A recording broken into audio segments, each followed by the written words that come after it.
All right, welcome to Social Distillation, the submarine still of the internet, where we attempt to drop the bead and pour white lightning straight onto your brain. Today we're going to be diving into Lord of Chaos because it's Tuesday and I don't know how awake I am, but here we are. Um, this is it just me or does this book bounce around a lot more than others? Yeah, it kind of, but also you're kind of lulled to sleep with Fires of Heaven a little bit True. because it did that one did kind of trudge along a little bit. And there are only two plot lines going. You change perspective a little bit when you go back to Rand, but Rand, Egwene, Matt, it's just different perspective, but they're all doing the same thing. Um, People are a little more spread out, and he's well, that's why we spent a while on the prologue, which we normally don't do because it's normally all setup stuff, but there was a lot of meaty goodness, and he's setting up stuff. It's going to happen in this book, so we bounce around a bit because we've got two chapters of the girls, and then it bounces back to Morgase. Uh,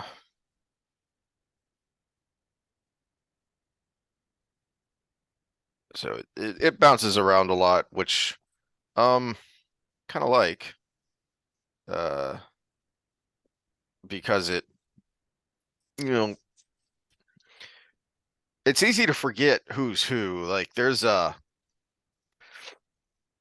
something coming up that's going to a major storyline that happens in the White Tower later, and he sets it up in a prologue and then doesn't go back to those characters for like two whole books.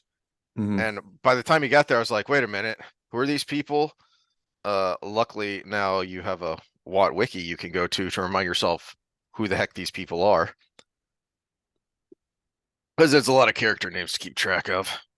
Well, Um, way back to one of Scott's original comments of how there were just so many mhm. characters to keep track of, and I mean, even I think we're kind of smart dudes, but we still lose track, especially when they're not their names you just can't even pronounce in your head sometimes right anyway, so they don't Yeah. stick in your mind. You're like, oh yeah, Yeah. that one that was the name I keep having to look up in the dictionary every time. Yeah, the sisters especially I feel like have a tendency to blur together Hmm. because their their attitudes and motivations are fairly similar. So whether it's the Saladar Aes Sedai or the Tower Aes Sedai, when he starts bouncing between the two of them, it's a lot of names to keep track of. And they definitely kind of blur together in my head. Um, all right, so chapter 7 starts from um Elaine's perspective. Um,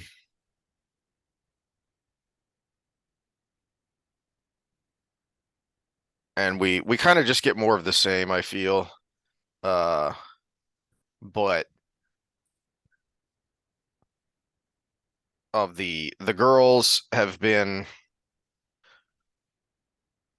it's like when you go back home for the summer after your first year of college and it's weird Hmm. and you're going to clash with your parents because you're used to being the boss of yourself and now you're back under someone else's um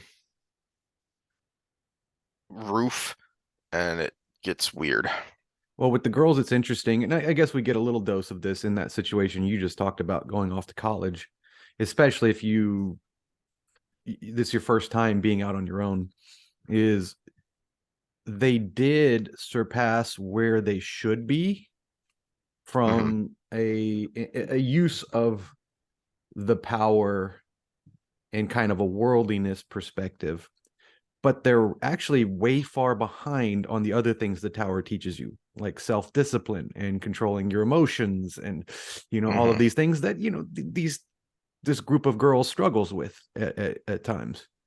So yes, they did surpass where they should be, but also they're behind on some things they should be, and actually the things they're behind on would be very beneficial in understanding this fact.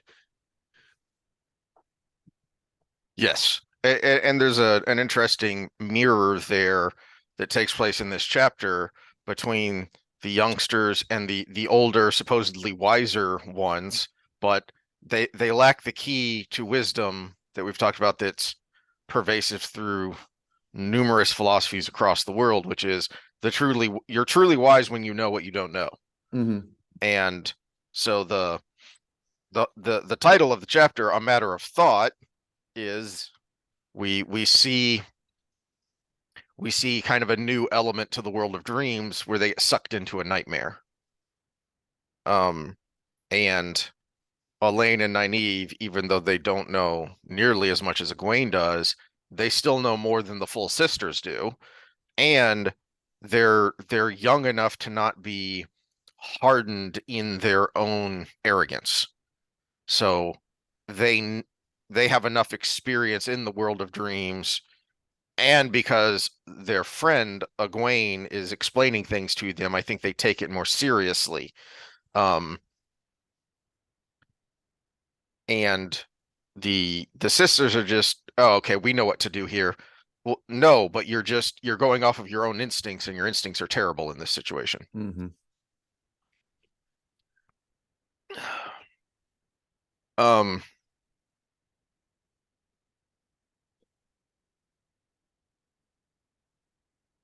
They went forward so fast they never got the lesson of humility, mm, which what when you look at the tower, so much of their novice years are spent learning humility, scrubbing pots, sweeping the floors. Even if you're Elaine, daughter heir of the throne of Andor, you're mhm. still neck deep in these pots. Well, that wasn't there just to have free labor. That was there to knock you down a notch, even though you're learning this thing that's going to make you one of the most powerful people in the world. And that can definitely be a benefit, and it's definitely necessary sometimes, but it can also be a detriment in that um, one of the reasons the youth are risk takers when it comes to, entrepreneurs start when they're young. Um, you know, athletes start when they're young. When you are younger, you're more likely to engage in riskier behavior because you don't have that restraint of experience, the sense of your own mortality and all that. Well, that can be dangerous to the youth who's doing it, but it can also be very beneficial. High Mm-hmm. risk, high reward, both to them and to society as a whole. Well, that's the thing. It doesn't have to be high risk, high reward. That's why I say the tower was on the verge of the right thing without Mm, having the right thing, is because we go back to Nasib Taleb. The For your intellect to outpace trial and error for accuracy would have to be like 1,000. So trial and error works the best, but you need a situation where the errors are minute and the successes are great. It's like cooking. You add an extra pinch of salt. It's a little too salty this time, you lost nothing. mhm, It tastes better, you have a new recipe. So it's it the the thing about, especially with US culture where everything is kind of, that's why we innovated so much here, because we have that mindset. We have an expansion mindset.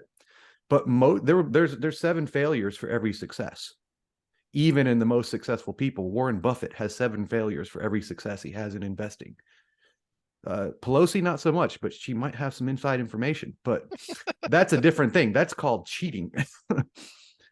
But yeah, so they needed that. They had a lot of trial and error where they could have died in this moment right here. Whereas in the tower, they would have almost been overly protected, where their errors, maybe they're set up for error. We don't get the insight into their training enough, I think. mhm, There may be set up for some errors and allowed some free exploration, which is what you would do in what the university used to be. The university that I went to was, you had your criteria, your course load, but in the lab we kind of played with things, and mhm. we were encouraged to do so. And that's what I think we don't get to see the dynamic as much just because the girls were out of the tower for so long. And they were Mhm. really our only insight into tower training when it really breaks down in the story. We get a lot of sister stuff, but we don't get any other novices or accepted.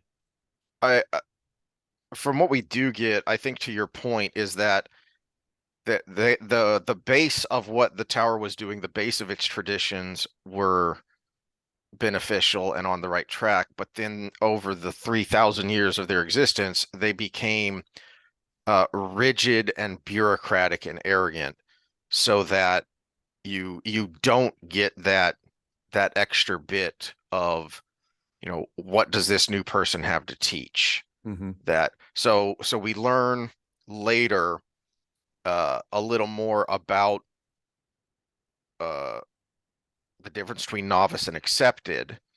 And novices they're in kind of in elementary school. Well, in accepted, you're still in school. You just get to choose what courses you take. So it's like a high school that has a lot of electives.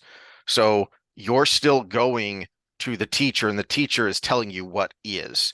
So you don't seem to have a lot of uh, freedom to explore until you become a full sister. Mm-hmm. And that, to your point, that is what they were missing, was that uh, exploration.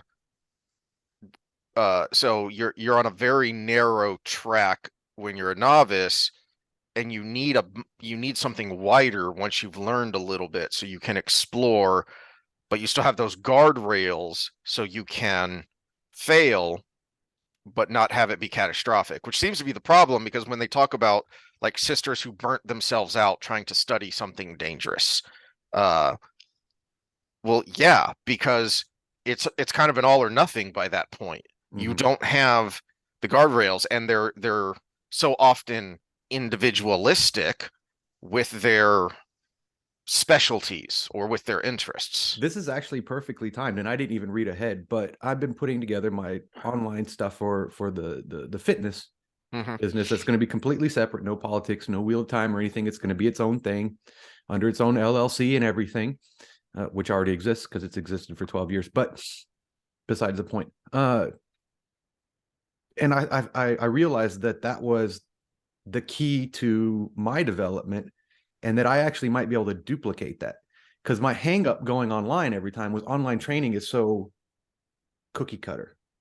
Yeah. Yeah, these you if you're ever on Instagram and you see an advertisement that says $8 personalized program, guess what? You're not getting a personalized program. You're No. spending $8 and they're shooting something to you. You might get boy or girl or over 40 or under 40 out of their little packet of notes, but you're not getting a personalized program because it takes too long to justify 8 hours, or excuse me, $8. Even if you're good at it and you're fast, $8 is not enough. That's like $8 an hour, $16 an hour if you're really fast. And even then, you're sacrificing something for speed. So Hmm. you're not getting a personalized program. And what I see every day in working with people one on one is the everyday tinkering that I get to do to make things just right for my clients. But then I went back to my development as a coach. This is exactly what we're talking about.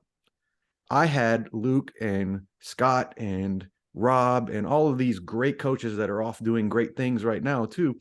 And I had a base program. I had this structure. I had all of these things that kept me in line, but they also not only allowed me freedom of movement to tinker at the edges, to tinker at the boundaries, but they encouraged it. Hmm. They never said go away if I said, "Hey, I've got an idea. Can I talk to you for a second about it?" And so that is kind of the development of my career. And had I not been in that situation, would I be in the same place? Or would I be doing cookie cutter programs myself? Or would I have quit and done something else? I Hmm. don't know. So that I actually think I might have figured out a way to duplicate, because I can't get 10,000 people watching and tinker with that 10,000 people. Hmm. But I can teach 10,000 people to tinker with their own program Hmm. if they start with a base and then they know the rules on how to tinker. So now it becomes like cooking. You've got a recipe, But if you change one ingredient within a certain parameter and it works, you've got your own recipe. And you can do that with exercise. And so that's what they kind of lacked in the tower is everything is about humility, everything is about structure. Mm-hmm. Whereas the girls got the other end of that, where they basically progress so fast that how can you be humble at this point? And then this is where Jordan might have written Egwene a little bit better is even though it would piss off the wise ones, as we will see here in a little bit, she tinkers at the edges all the time. Mm-hmm. She actually very rarely goes way outside of the spectrum. She just skirts the rules to this, to that, to the other. Now, my problem is she rarely has any implications and it turns her Yep. into an asshole later. But at the same time, this is how she kind of develops, which is why she is kind of the lead Jordan female character. She, in contrast to the other two, in contrast to Elaine and Nynaeve, which we kind of see here in these two chapters, is when Egwene is doing that, when she's bending or flat out breaking the rules, she's always rationalizing. The Elaine and Nynaeve understand, recognize that they are bending and breaking the rules, and recognize the dangers they're in, and sometimes run Which face Elaine first into those dangers. Elaine was written really well here. I don't mind Elaine till we get to the stuff later with the Mm-hmm. politics. Mm-hmm. But you know, her discovery of being able to recreate Adam, for instance, she was just playing at the edges. She was just touching this thing here and feeling it out. Nynaeve, to some extent, the same thing with Stilling. Mm-hmm. She's just the first thought was, hey, there's something here. If there's something here, maybe there's something that can be healed. So we get an exploration, but from a humility standpoint, it's really hard to fit back to the book now, back into the fold that is humility based, that is rules based, that is you're in your place based. Mm-hmm. And now we've got a conflict of worlds here. The analogy I thought of when you were talking about the structure of the instruction in the White Tower is and maybe we can talk about this if we ever get your lined up to talk to your cousin, is the difference between regular enlisted combat soldiers and special forces combat soldiers. Um, and Marcus Luttrell talks about this a lot. If you read his book Lone Survivor, they talk about it a lot in the book Horse Soldiers, which is it's now called 12 Strong because that's what they titled the movie as. But they talk about that the difference between, you know, as a Green Beret, you're expected to bend or even break the rules because you are expected to think outside the box. Mm-hmm. But they all went through that starting point. You know, every one of them, wherever you're going to go off to, you all have to start with the structure. You all have to start with the break you down, get everyone even, get everyone on the same track. Okay, but now we need some of you, if you demonstrate the skill, to be able to break that thinking once you learn how to and when to. Well, I already know of an interview that addresses that, and it's Tim Kennedy with I think he was on Joe Rogan. I think it was the last time he was on Rogan. He talks about the difference between the regular enlisted and then going to the special forces was they look for that exact quality. The free thinkers amongst the good soldiers. So you could follow orders when needed, but you also could innovate when it was Yeah. the most beneficial. Yeah. I was watching one of these reacts videos. I'm drawing a blank on the name of the channel, but it's a couple of former Green Berets, and they do a bunch of different things. And a lot of times they'll watch war movies and, you know, give their thought on it. And they were watching Lone Survivor, and the scene where the team encounters these goat herders, and they're like, "Well, crap, what do we do here?" And as the Green Beret pointed out, there's no manual for this. Mm-hmm. You know, this is why you train the way you train in all the special operators, is because you're going to run into situations where there's no manual. It's, you know, oh shit, we got to make it up as we go along. And you'd better be able to think on your feet because you're going to have to. And anything when you're dealing with, especially with people, there's no manual on this. I remember I said Luke earlier with one of my influences. He was Mr. Walking Textbook, Mm. which was great because he knew everything from the textbook as if he was the damn thing. But when it came to dealing with people, he realized early on while I was there that that might have been my shtick. When we were doing an employee fitness thing one time, and there's no manual on this because one of the ladies there, we're doing the interview part of it, and she says, "Well, every time I start an exercise program and dieting, my boobs get smaller, and I don't want that to happen." And he just was like, How do I respond to that without getting in "Luke, trouble? let me handle that one." There's no manual on questions like that. There's no manual on knowing the proper prescription for somebody, but they don't like it. Mm-hmm. Well, now what do I do? Because if I can't get them to do it, it doesn't matter what's right, you know. And so that's the difference. And so I guess we should get back on task. But Well, no, that segues right back to where we are. So page 214 is where um they get sucked into the nightmare, and um well, the and again, just to tie in what we were talking about, once the I said I get a hold of it, and they're used to being right about everything, they stop tinkering at edges. Mhm. They try to they square peg round hole. And on some level intellectually they know that the girls are right because they've had this instruction, and that's the whole reason they brought accepted with them, is because they know the rules of the dream world a little bit better than the full sisters do. And yet when it when the fecal matter strikes the rotating blades, they won't listen to them because they know better. Except intellectually, in some part of your mind, you know that's not right. That's why they're here in the first place. But their instinct is to do my own thing.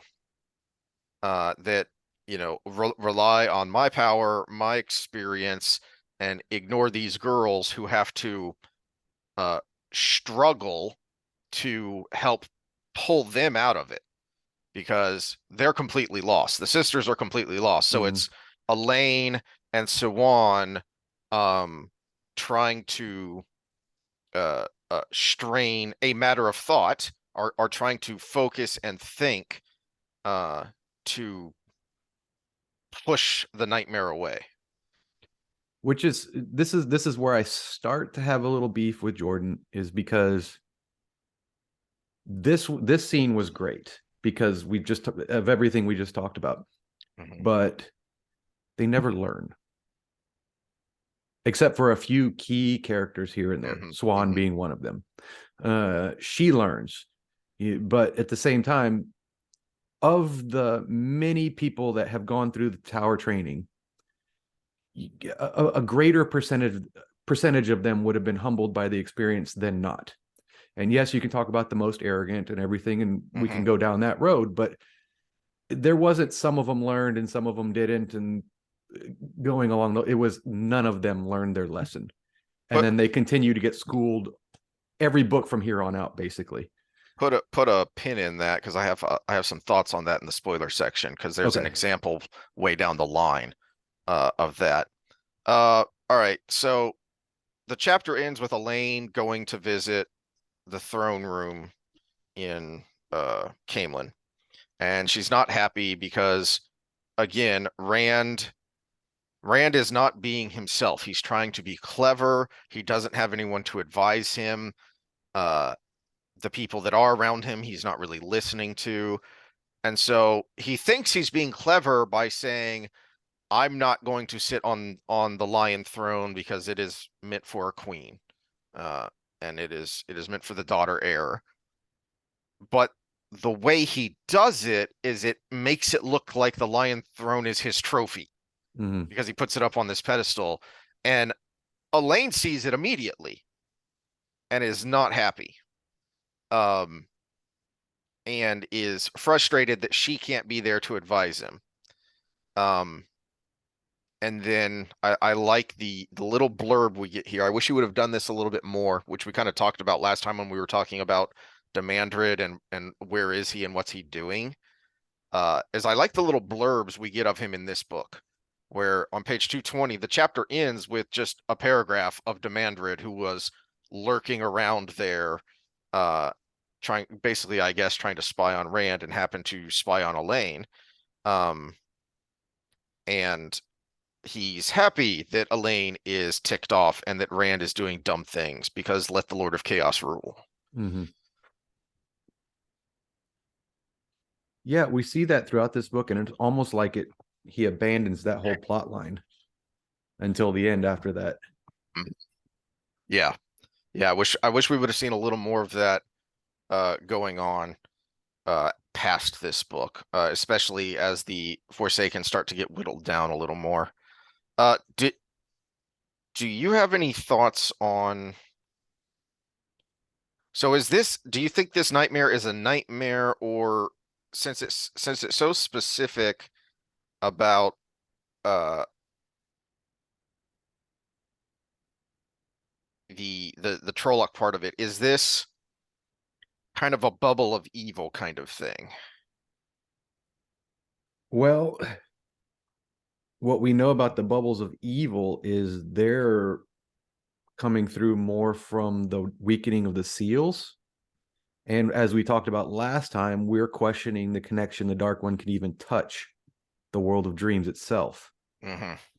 And so I'm more inclined to think it's the nightmare effect. It's the you don't know what you think you know about the world of dreams Mm-hmm. kind of point to be brought home.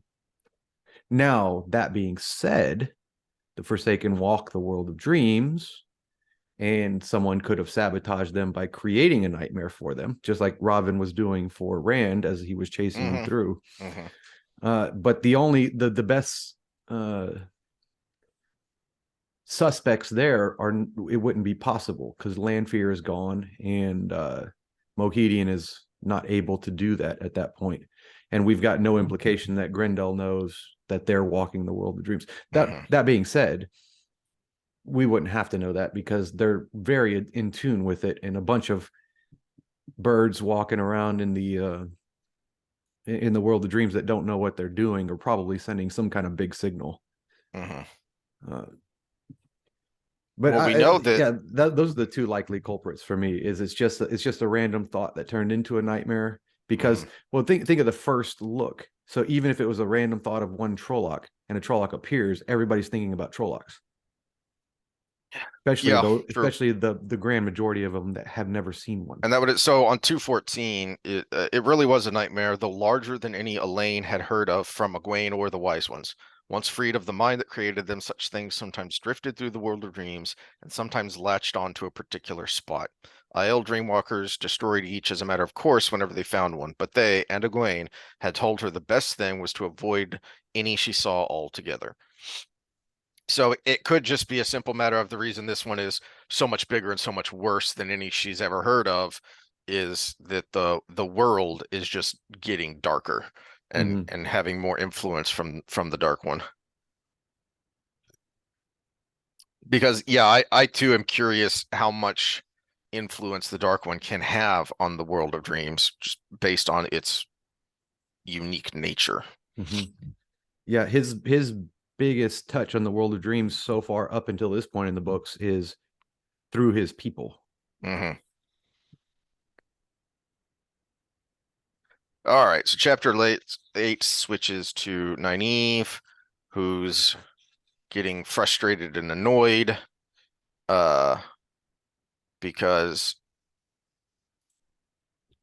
I mean she has to feel it doubly so the idea of going back home after your first year in college because she She was kind of already out of place from that exactly, perspective. yeah, and Yeah. she already had to deal with this the first time she went to the Tower of I used to be a very important person in a position of authority and now I'm getting spanked like a little child if I do something wrong. And now she got out of that. She's been months on her own doing big important things like besting Moghedian. which they don't believe. And so not only is she back under the thumb of others, but then she feels like she's being particularly picked on by Myril, which she kind of is, which is something that'll, be revealed later. Mm-hmm. Um,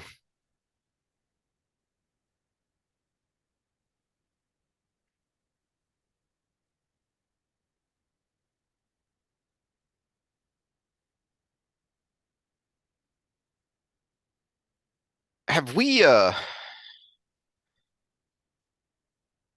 yeah, because she said it before that there was an earlier time where she warned someone that a storm is coming and it's not a storm. Mm-hmm. She figured out that her weather sense was something different. Which how the chapter opened, Mhm. uh she's almost feel it almost to me feels like she's feeling the entropy, the increase in vermin, the falling apart of structures, the uh, and the weather patterns that kind of go along Mhm. with that. That's almost like a gathering storm.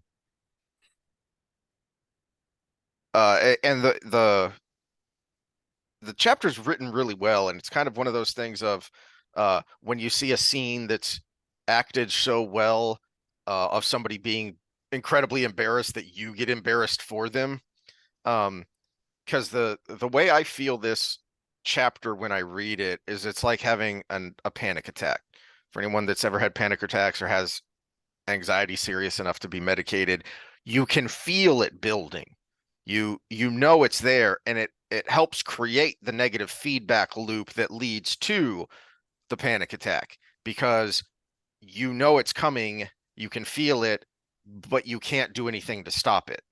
And also because uh so the best explanation I've ever heard for clinical anxiety and clinical depression is everyone is anxious over stuff. Everyone gets sad and non-clinically depressed over stuff. But do you just wake up and you're depressed? Do you just wake up and you're anxious? Right? So that feeling of not knowing what triggered it, even knowing that possibly nothing triggered it, and knowing you can't do anything about it. And you can just feel Nynaeve's frustration building through the whole chapter. Yeah, there's some more modern thoughts on that, but the general idea for what we're talking about is right. Yeah. The A lot of times there are triggers, especially when trauma is involved. You just again, you don't know the trigger. Mhm. Like a great example of that is, say, a young woman was sexually assaulted, and 20 years later, someone walks up behind her at a gathering and has a similar voice than the person that assaulted her 20 years before. She may not even acknowledge the person, be paying attention to what he's saying, but just that voice would cause her rise in elevated heart rhythm, and then the mental state that follows that. So we're starting to understand panic attacks a little bit more, Mhm. but that, and if you drink a lot, then you actually wake up in the morning with elevated anxiety because the alcohol's worn off. So those are two examples. I doubt this is the It should case, but uh should also mention before we leave the chapter that we're getting more detailed and in depth about her block as well. That is also so there's quite a bit that happens in this chapter of she notices Myril and is thinking about how Myril's being so hard on her, and then she bumps into Theodrin and uh and they're talking about her block and getting rid of Nynaeve's block, which is um another point of frustration for her because she doesn't like having to be taught by someone else, and she doesn't like acknowledging this weakness, this problem that she just, no matter what she does, she can't seem to overcome. which is funny because you brought up anxiety, and we never really discussed that, especially in females, a block would be probably anxiety related. Performance related. Performance anxiety. Come on. But we've also described, we have it in the past described the the way that the taking of Sadar and Satan actually is very representative of orgasm in males and females. Hmm. And anxiety would stop a female from reaching that point. Same for a male. But again, it's a different mechanism in both involved. But yeah, someone who is having an anxious moment would not be able to perform. And the only thing that gets over her anxiety is getting pissed off, because then you're basically taking up those emotional channels. It's a good point. And we've talked a lot about Nynaeve in the past, and we've talked about how she's uh, a very masculine woman. She has a lot of masculine traits. And so that, and I said I have commented on the fact that, in fact, it was Sawan at the beginning of the Great Hunt when Sawan is teaching them while they're sailing downriver, and she points out, by everything we know, you shouldn't be able to light a candle because you're so angry. You have to be calm. You have to embrace the source. And she just grabs it, like, which technically you're not supposed to be able to do, but yet because she's so strong and because she's doing it naturally, instinctively, without even thinking about it, it works. Mm-hmm. All right. Chapter 9. Uh, More gay storyline. Um, I mean, we get Pedro Nial, and he's a fun little side character, because he's so clever. So it's nice that uh we get him. I like the dynamic here of the spy master that everybody knows is the spy master. It's the worst kept secret in Almadesia, and nobody knows that this little mousy secretary, that he's the actual spy master. And he's actually really clever at analyzing information. And you put the two of them together, and it's like uh, scary good how clever they are. Which is funny because, just a skirt spoiler a little bit, I was very disappointed on the ending play out, because he just kind of drifted away into nothing after becoming Who, Balwer? a super important Yeah. character, and then just kind of like in moments where you thought he would have made things right in a situation, and Hmm. it's like no mention. But Hmm. that's part of a storyline we complained about last time. Yeah, that's one of those dangling threads that's a problem. Um, Well, and I think it shows a difference between the writer that took over versus the one that was there to begin with, because mhm. Jordan probably understood that the mechanisms behind what he was doing, and Sanderson was just trying to finish a story. Yeah. Yeah, and Sanderson is one of those planner writers that when he's going to craft a story, he crafts the world first. And so he knows the ins and outs of his world before he even starts writing. And he he couldn't know it to the same degree when he took over from Jordan, because Mm. even being a fan of the work and then even having access to Jordan's notes, it's still from the outside looking in, compared to knowing it uh instinctively because you're the creator. Well, but I Um, think I think there was personal experience with this, with the former military experience of mhm, Jordan versus Sanderson, who's basically been a comic book guy all of his life. So, mhm.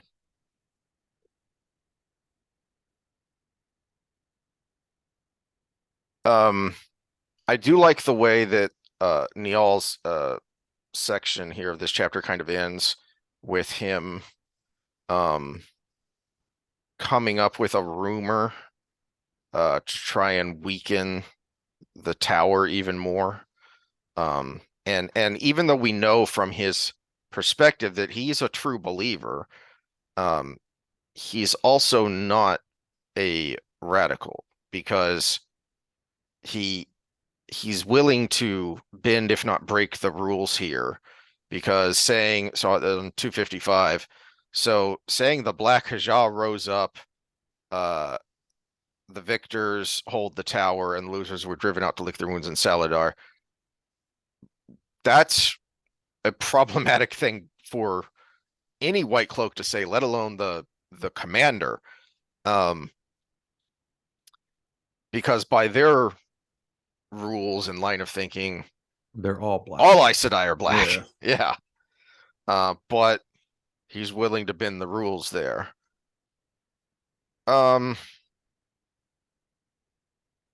And then it switches to Morghese, and it's kind of eh.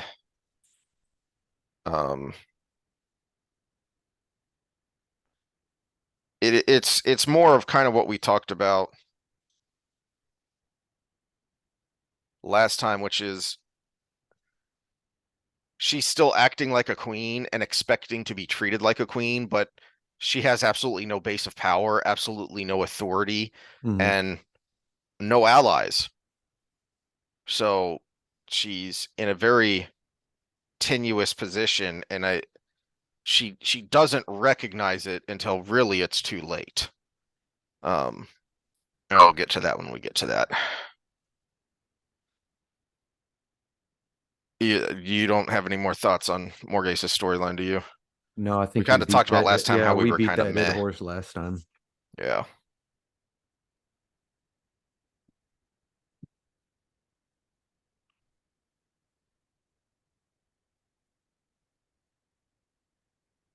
All right, let's pause for a second there.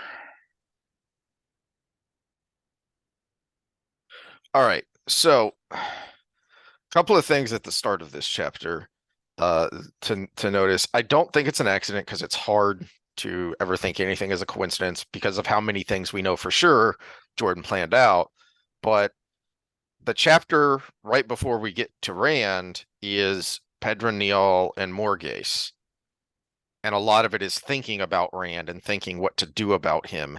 And then we jump into his head and see what kind of person he is. That they have no concept of the kind of person he is, in large part because they're you kind of talked about this last time, is the idea that the dragon is an emperor. And so for people in positions of power who are used to dealing with other people of power, that's how they think of him. That's how they're going to think of him. That and then when he's playing this game, he's playing into that. And it only reinforces their notions that uh that attribute negative motivations, because so many of them have negative motivations.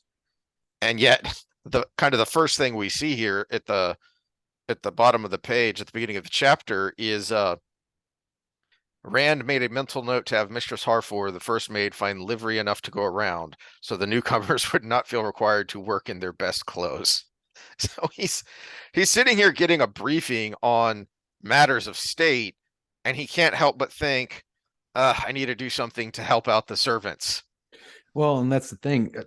I want to get to reading the full 48 laws of power up there to so I can finally, put it all together instead of just snippets here and there. But I got distracted. I finally realized we talk about it enough, and I hate when people talk about things they've never actually read. So I just finished 1984. It's a good one. And I am about a third of the way through this baby right here. So those will be for the Thursday episodes. Written by Klaus himself. How delightful. Yeah, it's informative, but not in the way that the social medias would like you to think. It's informative in other ways because it's quite well written. So we'll get to that. But that 48 Laws is the next one on my list of actual fun reading, which that's fun reading.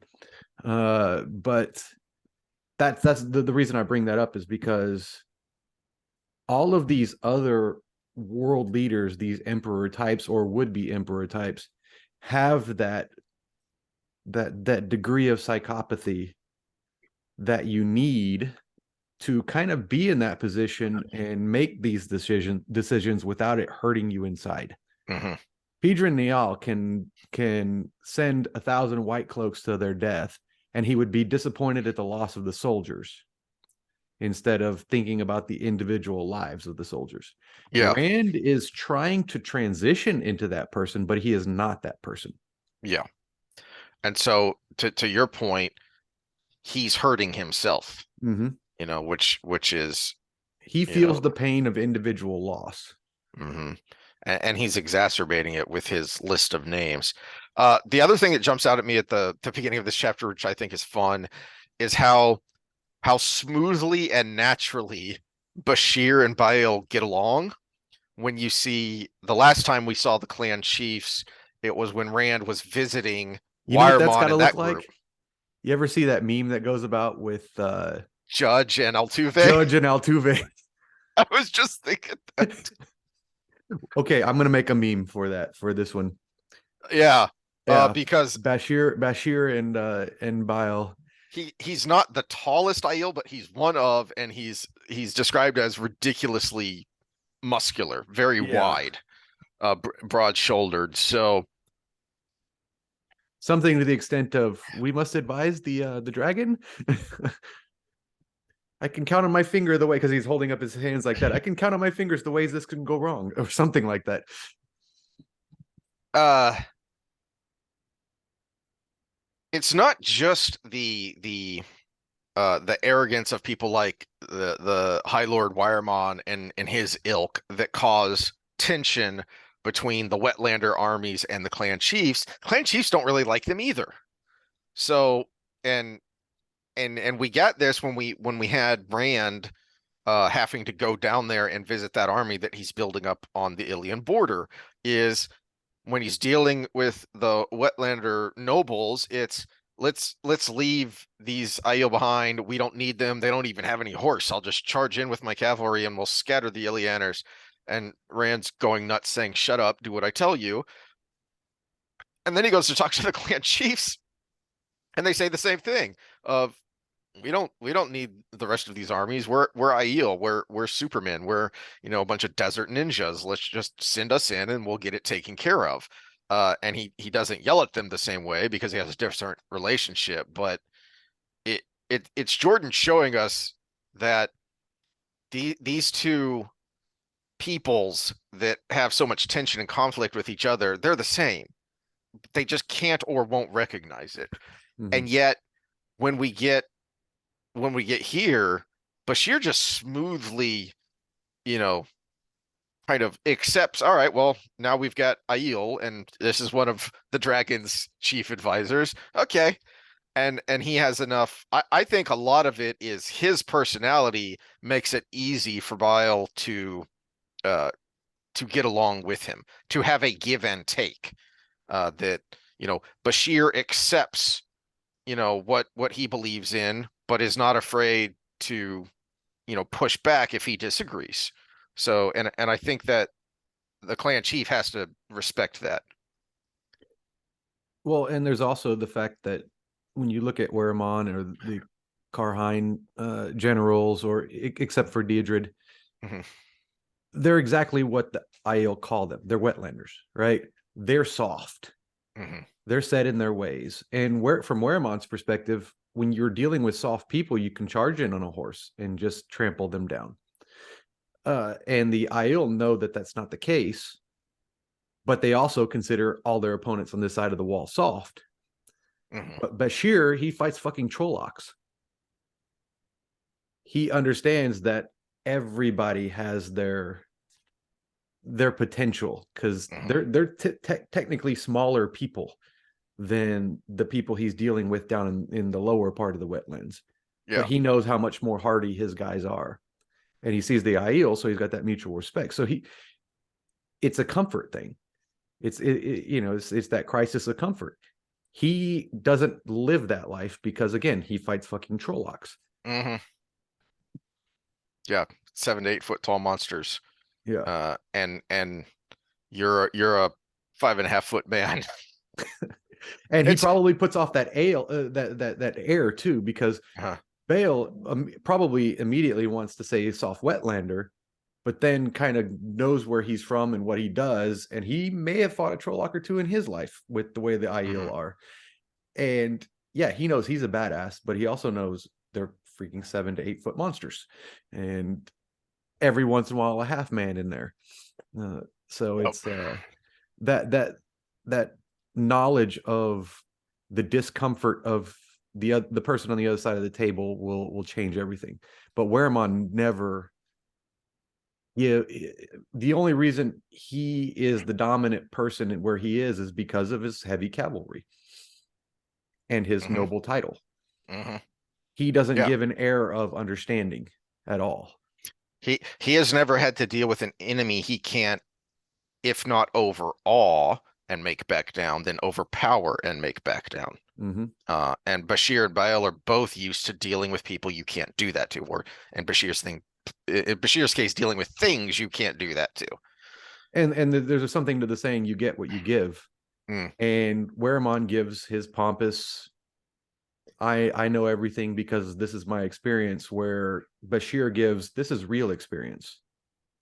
Competence versus narcissism, as we've mhm. talked about many times. Bashir oozes competence. Yeah. Uh, all right. So 271. Let's jump there to get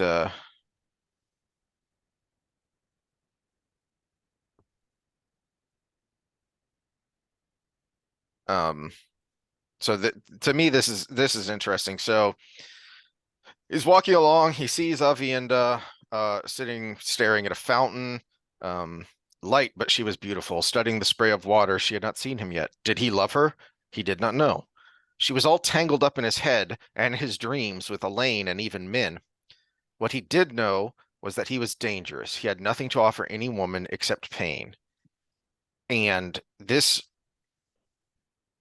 it's not an accident that this train of thought leads to Lews Therin ranting in his head again. Mm-hmm. About Ilyana, I killed her, the light consumed me forever.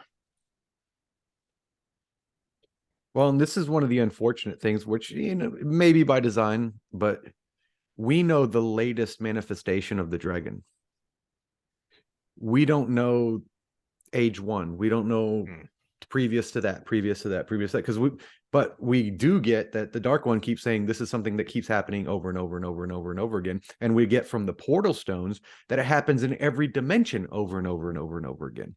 So we only have Lews Therin, Kinslayer, killing his family and his loved ones, but we don't know if that happened before, and we don't know if that happened before, and so this thought might be a perfectly legitimate soul taking over your brain, that I do this, but not only did I do it last time, but I do this every time.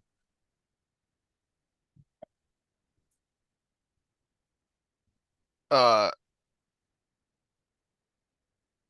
and to my way of thinking, what leads to that is the conflict in Rand's own mind. It opens the door for the raving madman to Mm-hmm. scream about, you know, Ilyana, my love, his wife, who he killed when he went mad and just destroyed his home and all of his kin with the one power. And again, we're dealing with a world where I'm trying to start from a base of the metaphysic exists, right? Because we know from evidence, from the things that are happening in the world, that it is. And we also maybe having a leaking through of something that is, it's not just opening the door, but it is that part of him Mm, that always existed, that part of him that is destined to destroy the love around him as well as himself, but also yeah. save everything, It, because there are no solutions, only trade-offs. uh,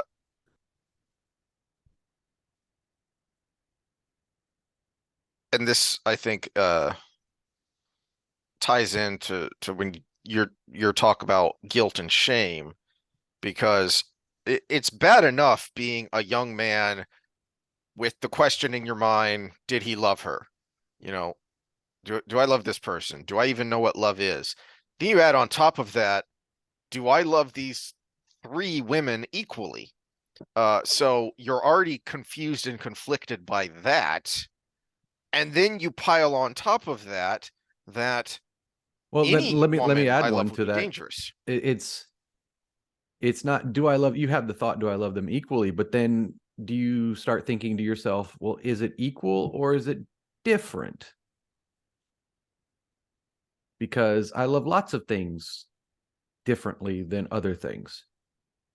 And it's not one is better than the other. It's just that they're completely separate things to me.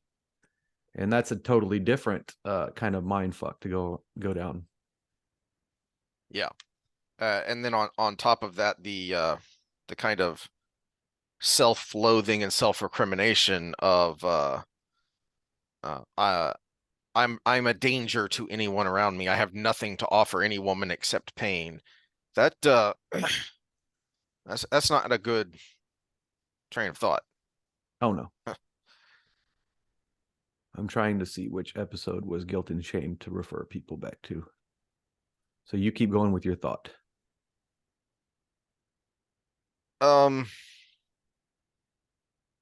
that's kind of the end of my thought on that, but that it leads to him doing what he's been doing since we first saw him in this book, which is avoiding Avienda. So he's going this way, and now all of a sudden he literally runs into Avienda, and it's, oh, I got to turn around to go the other way. So it's a pair of Aes Sedai showing up might be important. So let's go there. I And then thought we he, did. I thought we did a whole episode just on guilt and shame, but episode 54 is sexy time with Sam, infidelity, long-term sexuality, and shame and guilt disconnect. So that seems very relevant to what we're yep, doing. But oh nope, 52 is shame versus guilt and empathy okay. versus compassion. So for those in the audience, 54 and 52, if you want further insight and kind of what we're talking about going Mhm. into that, because there's, I mean, 3 hours of discussion on just the topic that we kind of just blew over. But Yeah. we'll go And then into a little more detail because I think that's what you wanted to expound upon this time around. yep. And then it leads to him getting kind of combative with the maidens. The maidens here will come with me. Anyone who wants to put on a dress and discuss matchmaking can stay behind. And they don't like that very much. Um, Well, I understand where he's coming from there, though, too, because there's a difference between you carry my honor and I have to kind of go against myself and let you come and defend me, and you telling me what to do with my love life. Those are two when you separate things. Yeah. when you only think you know what's going on here. Mm-hmm. Yeah. Uh, but I like the continuation here kind of Bashere and Bael's um dynamic and their relationship with each other, of how smoothly they start playing off of each other to kind of poke Rand in the ribs. Um, so 272. Bashir motioned, and one of the younger Saldans lopped ahead in a rolling stride of a man used to a saddle. A man must know when to retreat from a woman, Bashir said to the air, but a wise man knows that sometimes he must stand and face her. Young men, Bael said indulgently. A young man chases shadows and runs from moonlight, and in the end he stabs himself in the foot with his own spear. Some of the other Aiel chuckled, maidens and knife hands alike. The older ones did. Irritated, Rand looked over his shoulder again. Neither of you would look well in a dress. Surprisingly, the maidens and knife hands laughed again and more loudly. Maybe he was getting a grip on Aiel humor. Which, as described, that one would have fit. Yeah. But Um, we also have to take into account the nature of Saldian marriages mhm. and Aiel marriages Mm. versus what we're used to. Bell in particular, because back in the Fires of Heaven, we spent a little time on this with Avienda and Rand talking about his second marriage, his marriage to his second wife. Uh, and literally having to fight her and her kin, and his first wife having to punch Melindra in the ribs so that she would stop fighting back. Oh, Um, this chapter is kind of sad and depressing. It starts off kind of amusing, but then it kind of gets sad and depressing. Um, when we run into the girls from the Two Rivers, including Matt's sister, Bodwin, and on their way to Tar Valon to become Aes Sedai. Um, and somehow they don't know that he's the Dragon Reborn yet. Um, so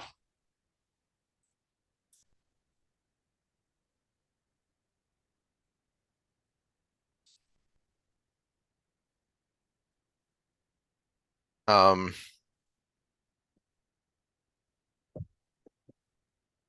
well, that's kind of on Perrin because he came in and became a lord, but he didn't kind of just mention that.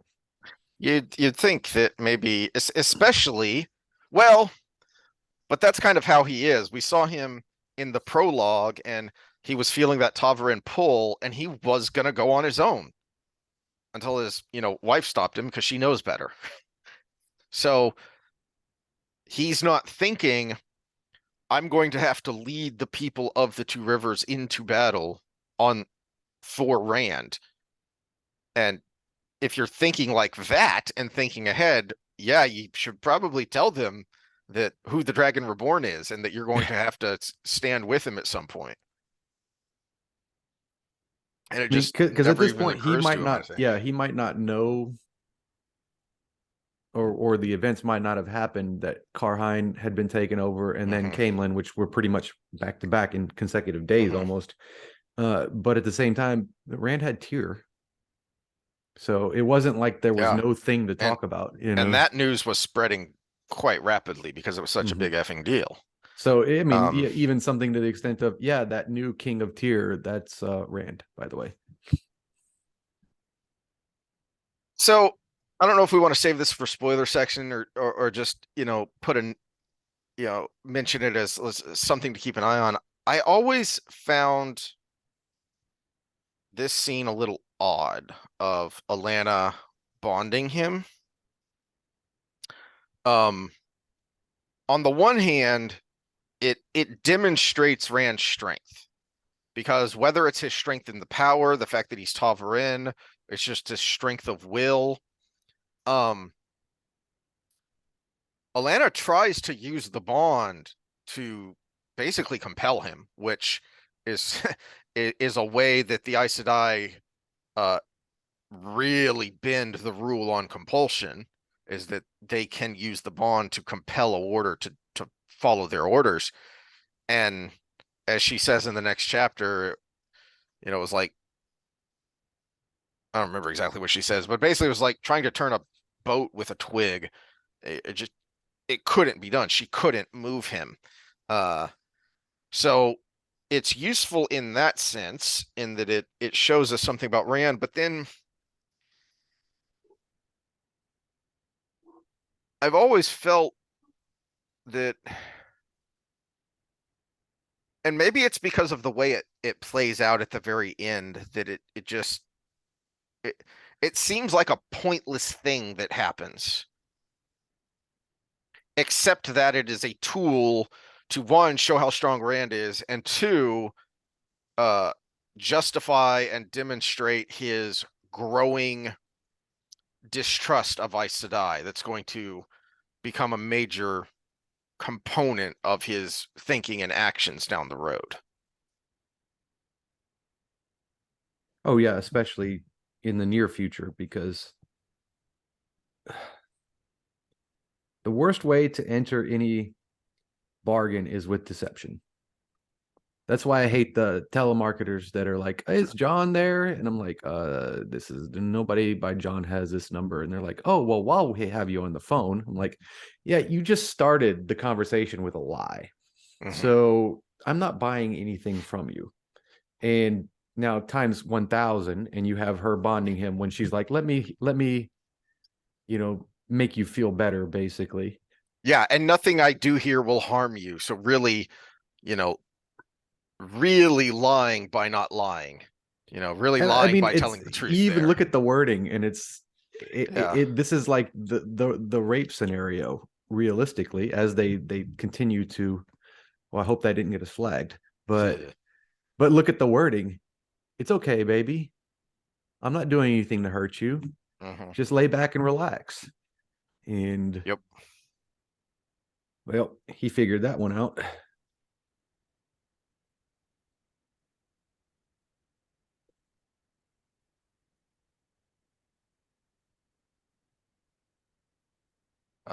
Yeah. Uh, like you, Rand, I mean no harm. Nothing I do here will cause you any injury. Technically true, but certainly not the truth.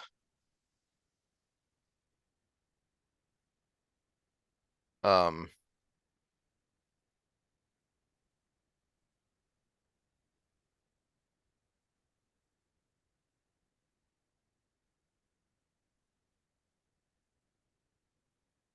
I like how quickly Varen recognizes the danger.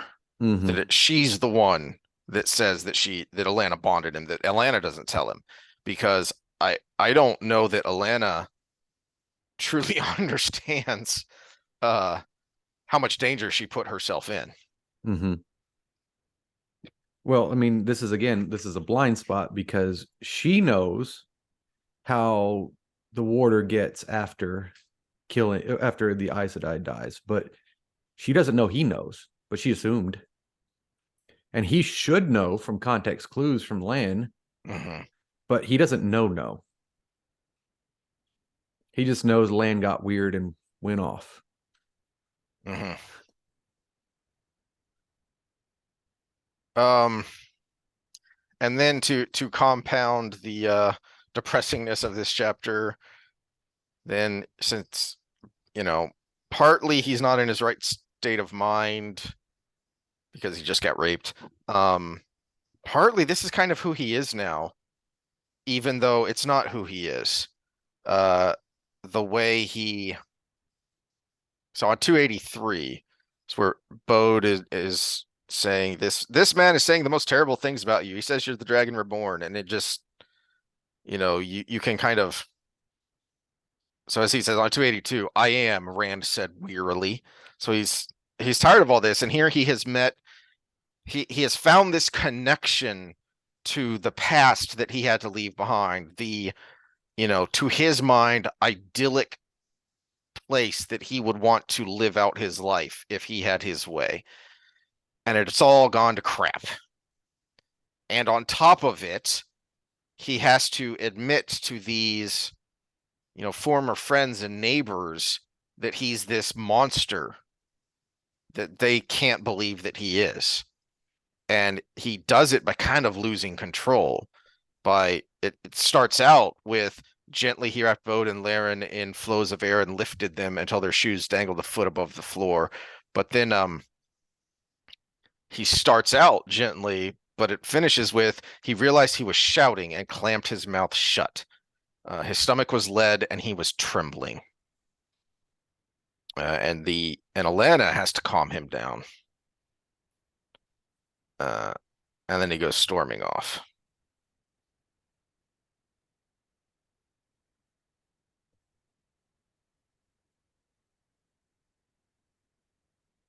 Um,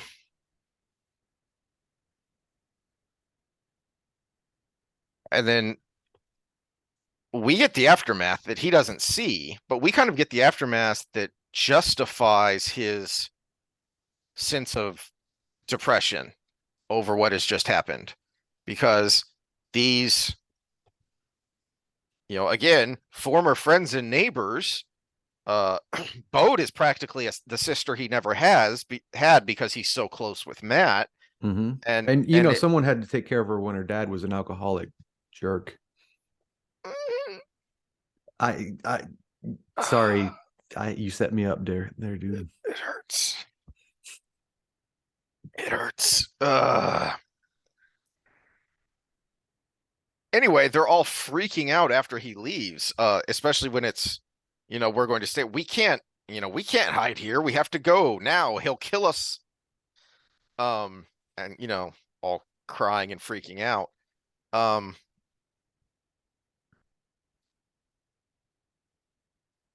so I think it is purposeful that we're seeing that it's not just in his head. Yes, Rand's frame of mind, he's making things worse than they have to be, but he's not all wrong. I mean, this is what people think about him.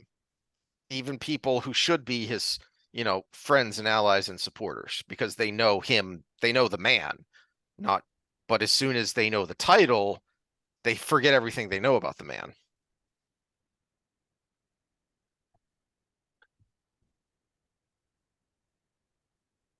Um,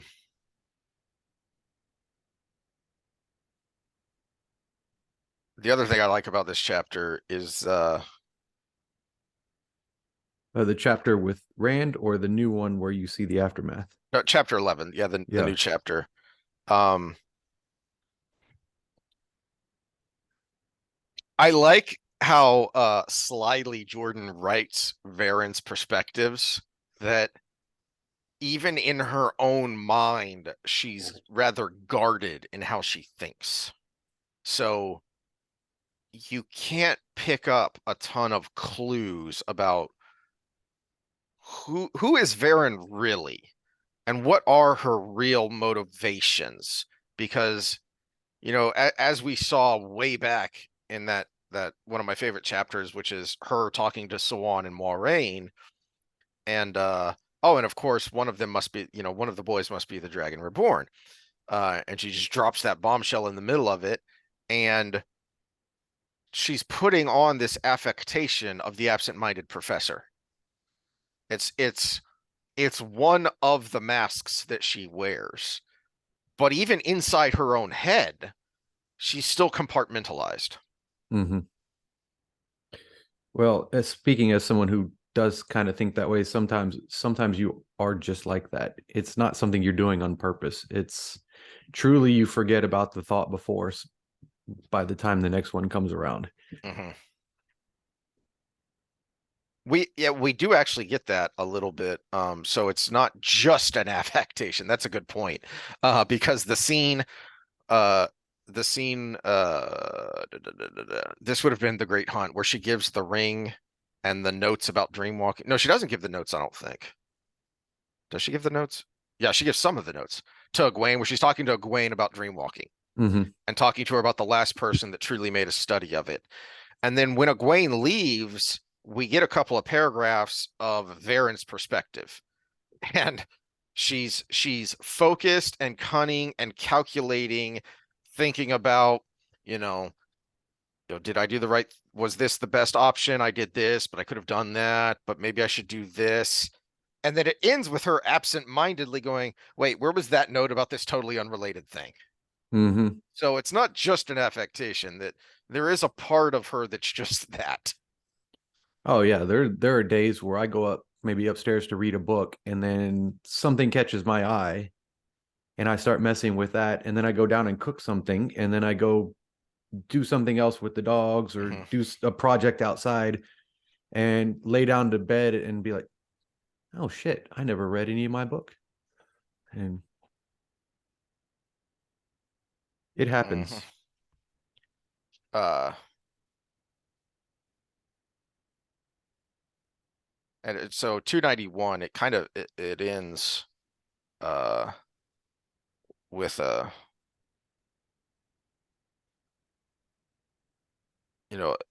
bit more in Rand, or in Varen's mind, before it switches back to Rand, of this sequence of questions of while she's talking to Alanna, and on the one hand, she's kind of subtly manipulating Alanna because she's emotional and can be manipulated because she's still a little raw from losing one of her warders.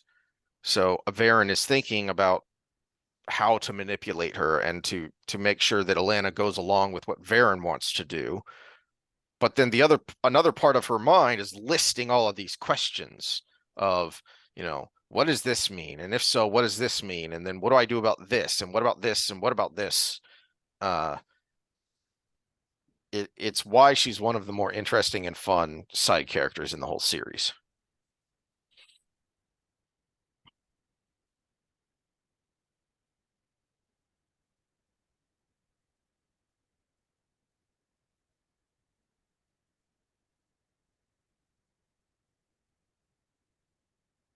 All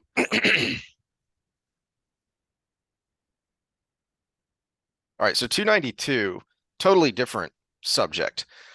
I don't know if I've always found this interesting. I was wondering if you had any thoughts on it. I think this is the first time we are told this.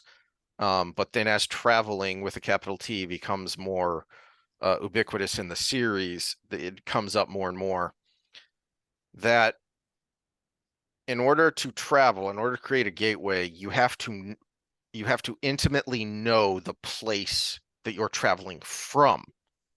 You can have only a vague idea of where the other end is going to open, and it still works, but you have to know the place you're traveling from. And in Rand's mind, and in others who first learned to travel, their logic is that, well, it should be the other way around, shouldn't it? Mm-hmm. You have to know where you're going. It might be metaphor to, I've heard this in economics before, where when you look back at something, you can map everything out, but when you look forward, you never can map the complete future. Mm-hmm. And so it's realistically about being grounded in where you're at and then going out than it is about the other way around. And so this might be metaphorical along those lines. That's kind of my best guess on that.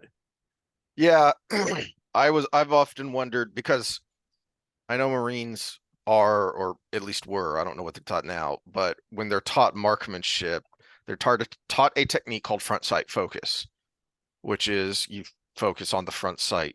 When you're firing through iron sights, you focus on the front sight. Well, that means that what you're aiming at is slightly blurry because of the way your eyes work. Mm-hmm. But by focusing on the front sight, you're ensuring that you're getting uh an accurate path the of the round. That's one of the tricky things about shooting is if you're shooting for distance, you can be off just a centimeter, and because of the angles, it translates to a lot downrange. So you want to make sure that you're actually pointing the gun the way you think you're pointing it. Mm-hmm. Well, and even in physics, if I want to, like, say, do a broad jump, the place where I land doesn't matter. It's about how much force I produce where I'm at. So it doesn't matter about the ground where I'm going. Mm-hmm. It's what I can do with what I have. And if I start to do that on muddy ground, I don't get where I need to go. So there's so many kind of metaphors along there that could go into it, that it's probably something along those lines. And just to throw in the face of, we kind of picture something like traveling being like imagining where you want to go, and to just kind of throw everything on its head. Mm-hmm. That in a way that makes sense with nature. Mm-hmm. Let me pause real quick. Yeah, I'll have to rewatch some stuff that I watched a while ago on quantum physics and see if that has any Mm. tie over to it, because I could see Jordan kind of going down that route. And something's That's tickling fun. my brain, but it's one of those things you learned once, but you've never had to use it since. That I could be completely off, or it could be actually something that I had seen at some point. So, That's something we can yeah, we might go down that rabbit hole here in a few chapters when we get to the part where Rand is talking to Egwene about how he channels. He's describing it, what he thinks about in his mind. Hmm. And she says, "Are you sure you don't do it this way?" Because she's thinking about the way she's been trying to puzzle it out for herself. And she has kind of come up with a part intellectual, part instinctive idea. And they're very different, yet also very similar. And it, I think there may be a quantum physics influence there now that you mention it. All right. Anyway. Well, and you were talking about the metaphysics of the world of dream, and that's what Mm, Egwene got her brain, got the gear, the cogs in her brain kind of mhm. working. So, Yeah. Uh, but meanwhile, still inside Rand's head. So 292, 293, he's he travels to the Black Tower mostly just to get away by himself, get some distance because he can feel Alanna in his head. And he's kneeling on the ground, laughing bitterly. And then he starts yelling at himself, berating himself in the same way that he's, uh, you know, uh, psychologically cutting himself with his list of women who have died in his service. Um, but overconfidence had gotten him in trouble before, and more than him. He had been so sure that he and the 100 companions could seal the bore safely. Leaves crackled as he forced himself to his feet. "That was not me," he said hoarsely. "That was not me. Get out of my head. All of you, get out of my head." Lews Theron's voice murmured indistinctly, distantly. Alanna waited silently, patiently, in the back of his head. The voice seemed afraid of her. but if he'd only listened to the whoever that Aes Sedai was supposed to be, they would have traveled to the Boar. Mm.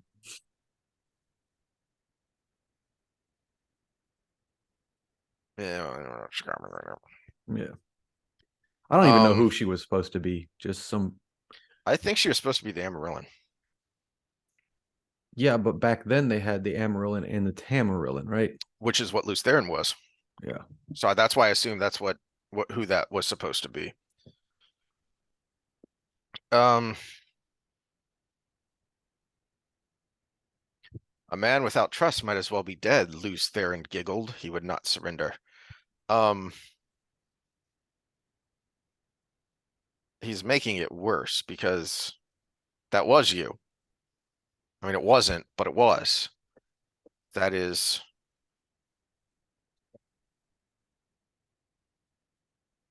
the same. I mean, and he got there with a train of thought that was correct. He went in there overconfident because he had handled Elaine and Egwene so easily with the one power when they were trying to teach him. Well, yeah, but those were friends who did not bear him ill will and had no, hidden negative motivations of their own. You went into this completely unready, not thinking about what it is that you don't know, and you got spanked for it. It is the same flaw that led to you in a different guise as Lews Theron, being overconfident and taking the 100 companions to strike at the boar, Mm-hmm. which led to quasi disaster. Well, and the way I read it is they struck with a hammer, kind of. And when we look at the difference between men and women, I'm sorry, I'm not allowed to say that, but we Mhm. can. The reason why she was able to get him was she was like water flowing through the cracks. He was a fist, and she was like water squeezing out or soap squeezing out the Mhm. fist as it squeezed in. And he thought he could just grab him and go if needed be, but Mhm. he didn't expect the thing that could trickle. It's an interesting segue to what happens immediately next because we get to the Black Tower and the training, and it is all hammer. Uh, they're uh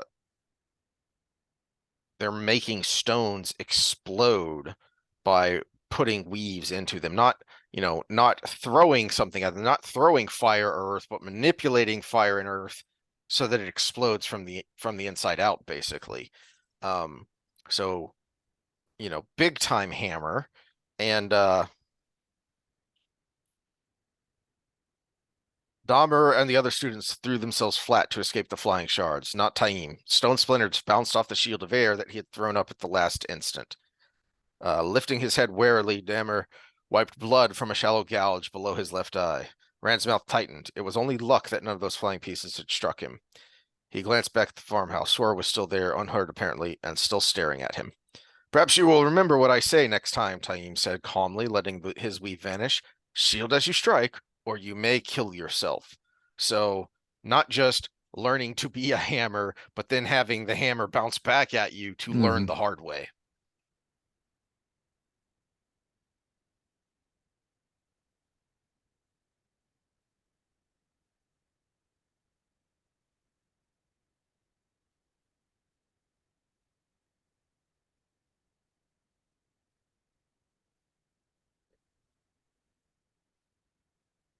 Um,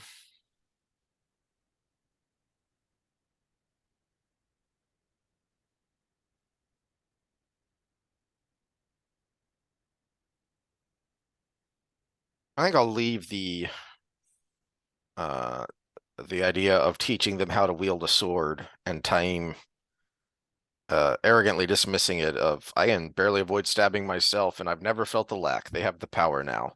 Because that'll come up more later. Um, Well, it will, and it's a clue to something in spoilers.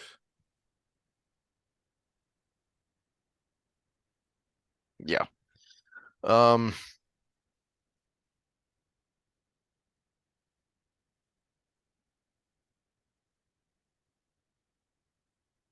and then it ends with Taim talking Rand into letting him go out instead of waiting for people to come to them. And as he says, I will match the White Tower for you in less than a year, and every man a weapon. Rand hesitated. Letting Taim go off was a risk. Yeah, just taking him in the first place was a risk. And we talked about that he's definitely not a nice guy, and you're leaving it all to him. You're not really doing much yourself here.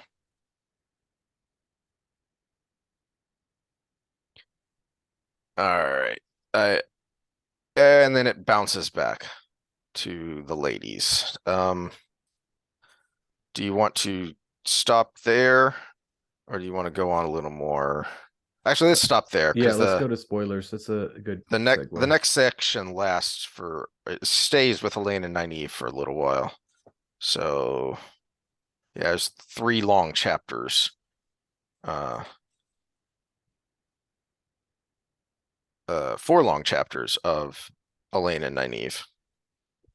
All right, so spoilers. We're officially in that section, so if you have not read all the way through, go ahead Go and away. go away. We said I said I learn, and you said you had more thoughts on that. Yeah, because you were talking about they never learn. Mm-hmm. Interestingly, there are a couple of examples that pop into my head. So because they get basically punched in the face unexpectedly, which is remember down the road when Egwene is the Amarillan and Sheriam is her keeper, after she finds out the secret that they're keeping and makes them basically swear fealty to Egwene personally, she's thinking about how, now that she's no longer having to fight against Sheriam, that Sheriam is actually a really good keeper, that she's really, energetic and diligent because she got punched in the face. She had a very cold dose of reality hit her. The other one that jumped into my mind is one of the really good new characters that gets introduced way down the road, which I wish we would have seen her before. Somehow that he would have introduced her earlier, like I've complained that he could have done with other things, which is Tarna. No, not Tarna. Tarna's the Tarna's I the think the bitch. innocent. Yeah. Yeah, yeah. The Red Sister, who's the mistress of novices when Egwene gets captured. Oh, yeah, yeah, yeah. Oh, She she has a very interesting arc again starts with a G, because right? I think you may be thinking of Galena, which is another one of the bad. She's the Black Sister who gets captured by the Aiel. Hmm. Um, but she has such an interesting arc that she becomes Egwene's keeper when Egwene reunites the tower. Um, because again, she's getting a harsh dose of reality that is in contradiction to what she is certain is true. Because when Egwene first goes before her, the Red Sister basically just kind of rolls her eyes and shakes her head and says, you think that, you think that I won't break you, you think that you're going to continue to behave this way, but you won't, because no one does, no one ever does. This is how things work. And uh, you know, uh she thinks she's the unstoppable force, but it turns out Egwene is the immovable object, and Hmm. she will not be bent, and it causes her to reevaluate her basic underlying assumptions. She is one of the very few that actually learn. Like I said, Um, there was a few exceptions, but realistically, if these are the wisest people in the mhm, in the nation, the exception should be the one that holds. And mhm. you could justify that by saying the ones in the highest position would be the hardest to bend, but at the same time, it was like nobody learned their lesson. They continued to get schooled by wise ones. They continued to get schooled by Atha and Mira. They continued to get schooled by the kin later. That was the least believable storyline of the whole thing, was the kin coming back in. Just the way they flipped everything on its head. They should have been subservient the whole time, with one or two exceptions, not with the Yeah, whole thing taking over. yeah, And yeah. That was a weaker point, but I think what he was trying to do is show how insular the Aes Sedai were able to keep themselves because they'd been insular for 3,000 years. Because the ones who actually learn are the ones that are forced to basically look outside of their bubble. So with the Red Sister, keeper of mistress of novices, uh, Egwene is thrust into her bubble and it bursts her bubble. Another one, while you were talking, another thought I had of Aes Sedai who kind of change and kind of learn are the ones who end up bonding Ashaman, bonding them or being bonded by them, because mhm, their bubble is very forcibly burst. So even the ones who are in charge, because the Ashaman is their warder and not the other way around, even those that with Cadsuin, uh, they're very different than the other Aes Sedai, even though they're still in the position of authority, still the boss.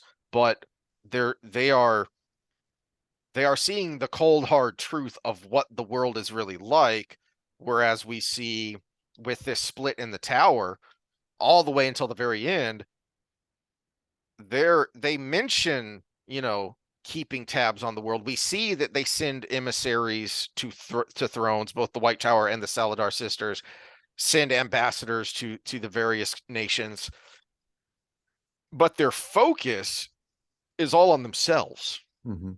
Well, and I'll be more open minded going forward, but I guess the imbalance kind of really shows up in they never burst anybody else's bubble. Everybody is better than them. And you want to say it's insular, but the wise ones were insular as well. And the kin were, I mean, they Mm, were in hiding yep. basically. So I mean, we could have done it in the face of rulers of nations, Mm, where the war between Terabon and the Domini maybe have the Aes Sedai be the ones that put them in finally in their place. There was mhm. never that balancing moment, even though that yeah they had their flaws, but and they were basically products of their own We success. But there's reason they Yeah, had the success initially. the uh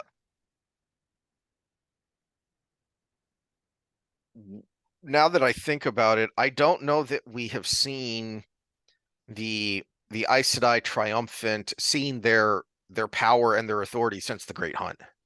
Mm-mm. And even the Shanshan might have been a great moment for that. Yeah, it was a Mhm. humbling moment the way it played out, but at the same time, there could have been something the same going the other way. Yes, we don't really get that except on a very small scale Mm-hmm. with certain of the Sanshin. Uh, that was the only note I had other than looking up the quantum physics of possibly knowing the starting Hmm. point. So, Yeah, yeah, because the quantum physics things to me is because Egwene talks about making the two places the same. mm-hmm. And So I'm wanting to say Schrodinger's name comes up in my head because he was more yeah. than about cats. Hmm. Hmm. He's the one that discovered light particles were in two places at the same time at minimum. So, I'm not sure because I don't remember quantum mechanics because quantum mechanics always made me go. "Rrr." Uh, Rand's way of traveling is much more masculine because it's just I bore a hole through reality mm-hmm. is basically what he says. So I don't know if there's something there. Which makes sense from his personal experience because his real experience with traveling was the portal stones before that. Hmm. And how did he get through to the not very happy thoughts of everybody in his entourage was to just force it, Hmm. just to push it through, and it worked. Sort of. Sort of, like I said, to not Yeah. everybody's pleasure, but But it does start their trains of thought so that it and I hadn't really thought about that before about um that being one of the foundations that leads to Rand uh at least partially figuring out traveling on his own. And then I well, imagine he gets some help from Asmodean, but add to that the two ways they interact with the world of dreams. Rand went there by going there in the flesh, mhm, so he forced his way in. Egwene goes through there by dreaming. Well, but what's more to dreaming than falling asleep, mhm, being relaxed, actually that's a good point. taking the cognitive side of your brain out of the equation for a Very moment and very similar to how she embraces Sidar in the first place. mm-hmm.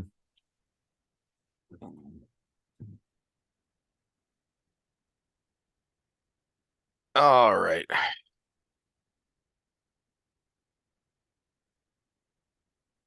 All right. Anything else, or should we go to Scott's comments here? We can go to Scott's comments. All right. So the very concept of Maidens of the Spheres is contrary to the way the people from Emmons Field believe. It is contrary to the way they believe and the way they generally live their lives, but we saw um way back uh in Moiraine's story about the fall of Aemon's Field. We saw in some of the alternate lives that you just brought up. And then we see at the end of the Shadow Rising that but the women will take up arms Mm-hmm. and will fight when they're pressed and when it comes to it. Um, and I hadn't really thought about this before, but it is contrary to the way they believe and the way they live their lives, but parents actually seeing them break that rule, so to speak, which is probably why he accepts the maidens much more easily than Rand does. Because Rand never sees that. So you're saying after Shadow Rising?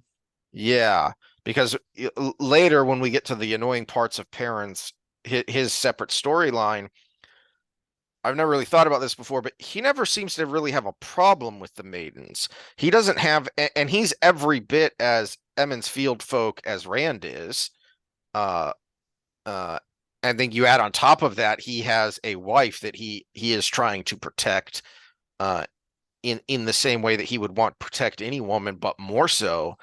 And then when You That know, that when might be part of it, but I think he just already went through that growing pain with fighting with Fael about following him to Eamon's true, field. true. Because that was the kind of the same arc, but in a more personal basis than a group of people trying to protect you versus you're trying to keep your loved one from something and she follows you no matter what. Um, but I think this also kind of goes along with what we were just talking about the Aes Sedai getting a harsh dose of reality. Is that, Rand's seen a lot of crap, but I think the harsher dose of reality was given to Perrin early on because it was so personal. This is your home. These are your family and neighbors, and this is the end of the world. For them, this is the last battle. As far as they're concerned in the moment, it's everyone, including the women, fights now or everyone dies. So I think he was given a harsher dose of reality, and because he had already had that foundation that came from the complementarianism of Fael that we've talked about when we talked about them a lot in that book, is he was in a position where he was able to accept it.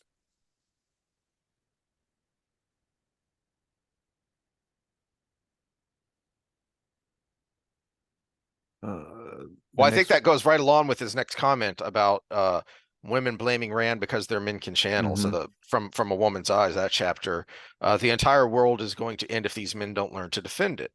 Uh, but it's the not in my backyard mentality. It's, mm-hmm. well, yeah, uh, we have to have garbage processing plants. We have to have power plants. We have to, but don't put it next to me. Well, it's got to go somewhere.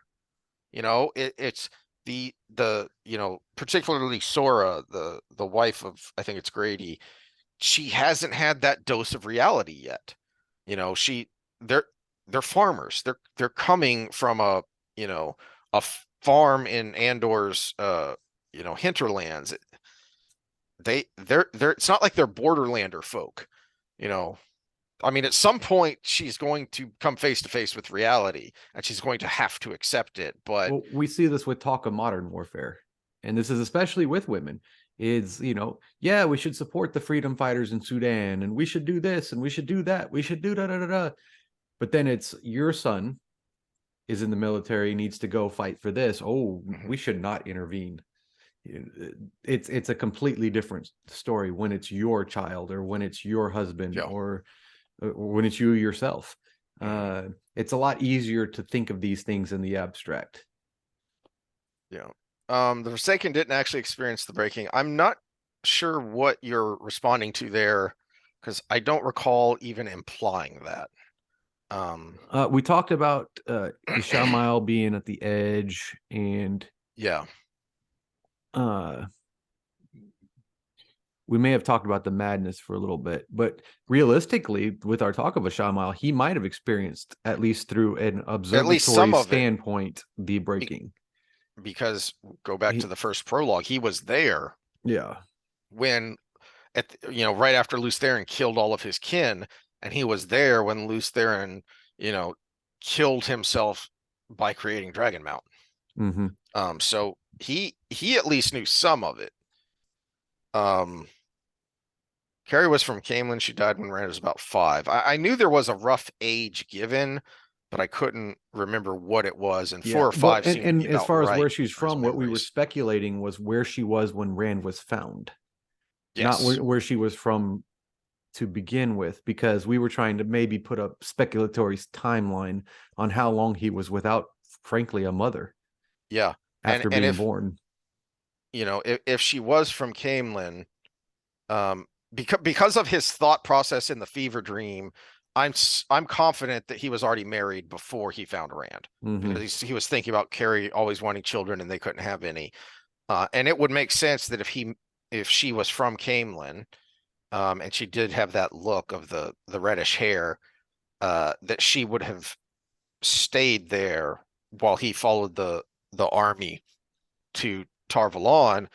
And I mean, you're talking, if that's where if he's going back to Camelin to get Carrie and then go back home, you're talking 2 to 4 weeks, I would say at least, Hmm. uh, of walking or even riding back to Camelin from Tarvalon.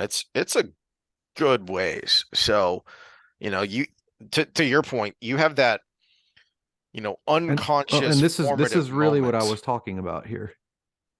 These kind of experiments here, Mm, the monkeys with the dolls, where they gave them something plush to cuddle up against, and gave them a and this is kind of what started the whole attachment style versus maternity kind of thought process, and it went all the way down to what we know now about humans and attachment styles. But yeah, just adding that plush thing to cuddle up against completely changed the outcome of these animals from the beginning. How they interacted with other members of their species, how they were able to integrate back into troops and things like that. mhm. And just something that simple, but then they did it with the actual mothers, and then we see it in humans now. We Oh gosh, I'm trying to remember it was in the Czech Republic. It was a hospital full of kids that didn't have parents. Hmm. And you can't do this kind of science nowadays because it's not humane. But they gave a half of the kids surrogate parents, and the other half they just left in their beds. We'll just say there was different outcomes. Yeah, Uh, that's not good. yeah. So Rand's very detached relationship style might not be just the pressure of being the savior of the world, but might be actually the fact that he, you know, the motherly contact he should have had right out of the womb wasn't there. It goes way back to, I don't even remember when we were talking about this, but I think it may have been in The Shadow Rising with that tension between the three boys, is that Rand really needs Nynaeve because she's part older sister, part surrogate mother for him. And not having her is a problem. And we will see later that she's one of the few, if only, Aes Sedai he trusts, Mm-hmm. outside of Elaine. But that's totally different because he barely sees her as Aes Sedai. He's Elaine, one of the women I love. Which is why I But hate the series so much, because of the three boys, the person with the most solid family upbringing was Matt. Perrin mhm. had a normal family, and then he had Master Luhan, but he was sent to an apprenticeship at a young age. He had Master Luhan instead of his normal family unit, so it's going to have a different effect. Mhm.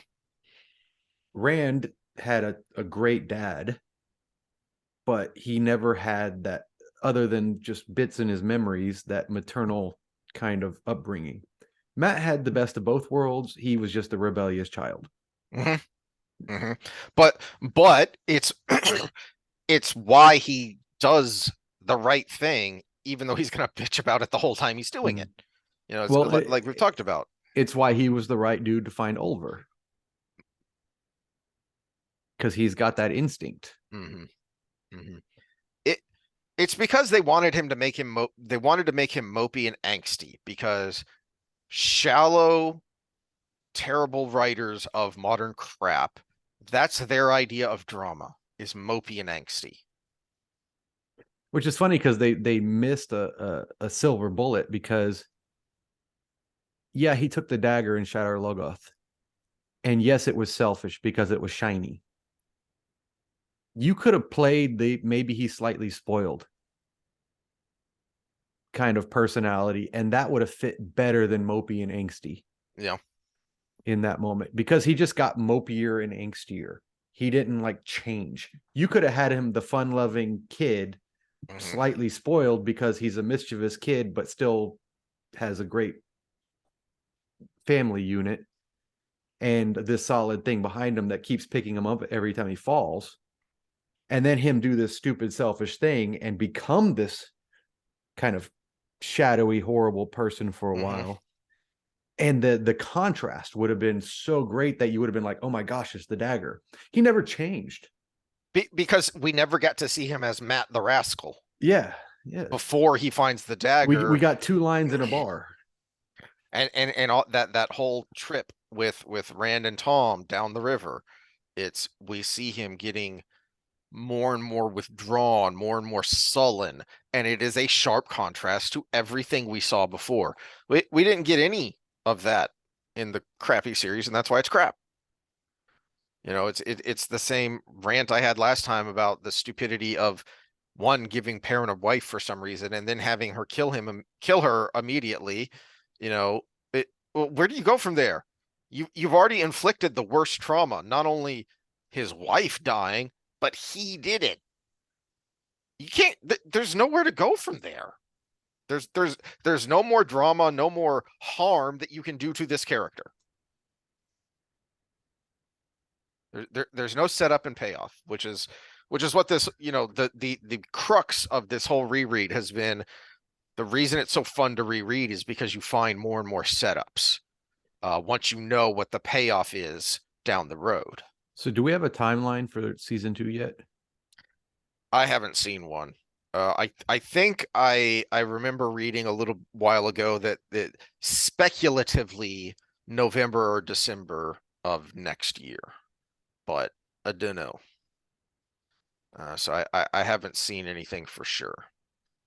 Let's see if the interwebs has anything. Potential release date 8 days ago.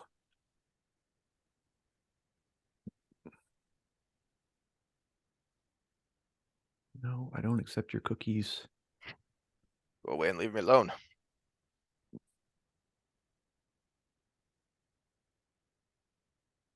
Just tell me the damn date. I don't need a whole new story. I don't care what happens in season 2. Tell me the date. Mm-hmm. Let's see. Apparently filming is done. It's a wrap. That was May 18th. Okay. So that was a little while ago.